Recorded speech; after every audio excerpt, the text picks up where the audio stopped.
Hello, ഇന്ന് നോമ്പായതുകൊണ്ട് കുറച്ച് ലേറ്റായിട്ട് എണീറ്റത് കേട്ടോ. മഞ്ഞൊന്നും ഇപ്പോഴും പോയിട്ടില്ല.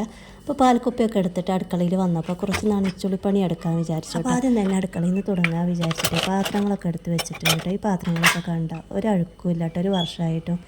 എന്താ എങ്ങനെയാണെന്ന് അറിയില്ല, എന്നാലും നമുക്ക് നനച്ച് കുളിക്കണമല്ലോ. അപ്പോൾ തട്ടൊക്കെ ഒന്ന് തുടച്ചതിന് ശേഷം പാത്രങ്ങളൊക്കെ ക്ലീനാക്കി വെക്കുകയാണ് കേട്ടോ. പിന്നെ അമ്മ നന്ന വിളക്കാണത് കേട്ടോ.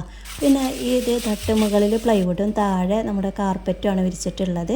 അതൊക്കെ നല്ലപോലെ ഒന്ന് തുടച്ച് വെച്ചിട്ടുണ്ട്. ഇനി ഒന്ന് ഉണങ്ങട്ടെ. പിന്നെ ഈ പുൽത്തൈലത്തിൻ്റെ അതുപോലെ ചെണുക്കള മരുന്ന് അങ്ങനെ ഉള്ള സാധനങ്ങളൊക്കെ ഇതിലാണ് വെക്കാറ് കേട്ടോ. അതൊക്കെ ഒന്ന് കഴുകി പിന്നെ അതാണ് നമ്മുടെ ഇഡ്ഡലി ചെമ്പ് നാശമായിക്കണം. അപ്പോൾ തട്ട് മാത്രമേ ഉള്ളൂ, അത് നമ്മൾ എടുക്കാറില്ല കേട്ടോ. ഒരു വർഷമായി. പിന്നെ പാത്രങ്ങൾ എനിക്ക് ഒരുപാടൊന്നും ഇല്ല കേട്ടോ. അത്യാവശ്യം ഉപയോഗിക്കുന്നതും പിന്നെ കുറച്ച് പാത്രങ്ങളേ ഉള്ളൂ.